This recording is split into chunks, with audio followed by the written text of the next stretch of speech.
आज आपण पारंपरिक पद्धतीने मस्त मऊ लुसलुशीत जाळीदार आंबोळी कशी बनवायची ते इथे पाहणार आहोत। बऱ्याचदा आंबोळी गार झाल्यावर ती वातड बनते, खाताना घास बसतात। तर त्यासाठी डाळ तांदळाचे प्रमाण किती असावे, पीठ कसं वाटावं, त्याची कन्सिस्टन्सी काय ठेवावी याची संपूर्ण माहिती आणि त्याचसोबत काही टिप्स इथे या व्हिडिओमध्ये मी शेअर करत आहे। नमस्कार, मी रुपाली, तुमचं रुपालीज किचन कट्ट्यामध्ये पुन्हा एकदा स्वागत करत आहे। सगळ्यात पहिल्यांदा आपण डाळ तांदळाचे प्रमाण पाहूयात। तर इथे या भांड्यामध्ये मी 3 वाटी तांदूळ घेत आहे। इथे रेशनचा तांदूळ तुम्ही यूज करू शकता किंवा ज्या तांदळाचा भात मोकळा होतो असा तांदूळ इथे वापरावं। तांदळामध्ये आपण घालूयात 3/4 वाटी उडदाची डाळ आणि त्याचसोबत 1/4 वाटी हरभऱ्याची डाळ। याचसोबत आपण 1 चमचा मेथी दाणे घालूयात आणि 2 टेबलस्पून धने इथे मी वापरत आहे। आपण आता हे सर्व एकत्र पाण्याने स्वच्छ धुवून घेऊयात। तुम्हाला हवं असल्यास तांदूळ वेगळं आणि डाळ वेगळी अशी भिजवू शकता। तर इथं तांदूळ आणि डाळ एकत्र छान अशी धुवून घेतली आहे। आपण आता यामध्ये सफिशियंट पाणी घालूयात आणि हे डाळ तांदूळ एकत्र भिजत ठेवूयात। 6-7 तास तरी आपल्याला हे भिजत ठेवायचं आहे। हे पातीलं इथं मी गॅलरीमध्ये ठेवलं आहे। सकाळ सकाळी हलकंसं कोवळं ऊन इथे येतं, असं उन्हात ठेवल्याने डाळ तांदूळ पटकन भिजलं जातं। संध्याकाळी इथं मी चेक करते, डाळ तांदूळ छान फुललं आहे, व्यवस्थित भिजलं गेलं आहे। डाळ तांदळासोबतच आपण इथं पोहे देखील वापरणार आहोत। तर 1/4 वाटी पोहे इथे मी घेतले आहेत। पोहे वापरल्याने आंबोळ्या मस्त जाळीदार होतात आणि छान कलरही त्यावर येतो। तर इथं पोहे धुवून त्यामध्ये थोडंसं पाणी घालून आपण हे साईडला भिजत ठेवूयात आणि तोपर्यंत इथं आपण हे डाळ तांदूळ वाटून घेऊयात। तर थोडं थोडं डाळ तांदूळ आपण मिक्सर जारमध्ये घेऊयात। मिक्सर चालू बंद करत आपल्याला इथे हे डाळ तांदूळ वाटून घ्यायचं आहे। तर अगदी बारीक न वाटता आपल्याला हे डाळ तांदूळ रवाळ वाटून घ्यायचं आहे। स्पूननी आपण एकदा हे हलवून घेऊयात। तर खूप जास्ती पाणी एकदम घालायचं नाही डाळ तांदूळ वाटताना। तर तुम्ही पाहताय असं रवाळ इथं मी हे वाटून घेतलं आहे। आता आपण हे पीठ एका पातेल्यामध्ये काढून घेऊयात। तर तुम्ही कन्सिस्टन्सी पाहताय, खूप जास्ती पातळ किंवा घट्टसर असं मी हे ठेवलं नाहीये।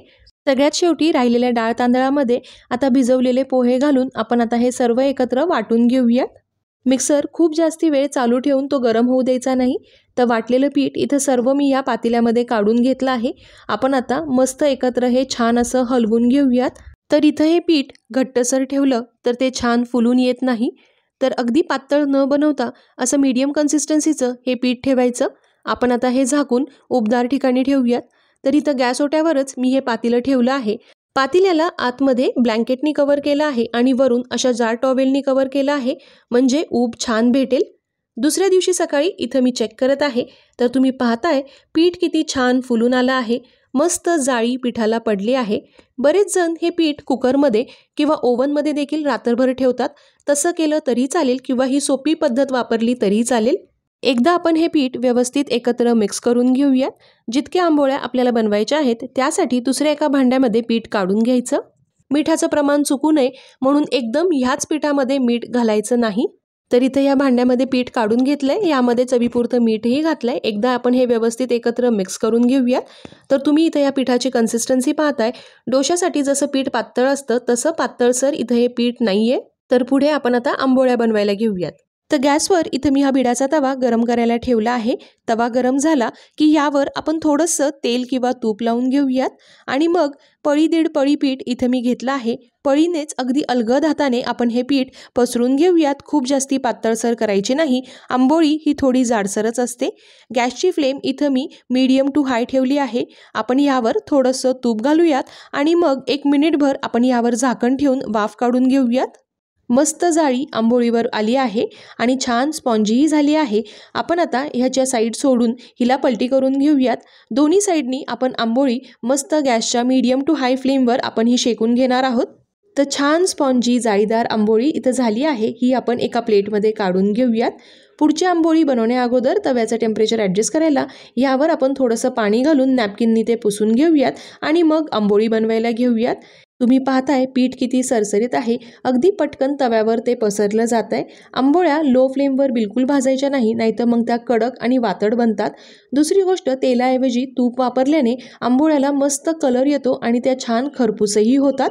तर अशाच पद्धतीने आपण सर्व आंबोळ्या बनवून घेऊयात। तुम्ही पाहताय किती सुंदर जाळी या आंबोळ्यांवर येत आहे। कोकणामध्ये ह्या आंबोळ्या चुलीवर सकाळ सकाळी बिडाच्या तव्यावर बनवल्या जातात आणि अगदी आवडीने चहासोबत खाल्ल्या जातात। तर आजची ही रेसिपी आवडल्यास आणि थोडी जरी महत्त्वपूर्ण वाटल्यास व्हिडिओला नक्की लाईक करा आणि ह्या पद्धतीने आंबोळी तुम्ही एकदा घरी नक्की बनवून पहा। चला तर मग पुन्हा भेटूयात अशाच मस्त रेसिपीज सोबत। तोपर्यंत bye bye and take care.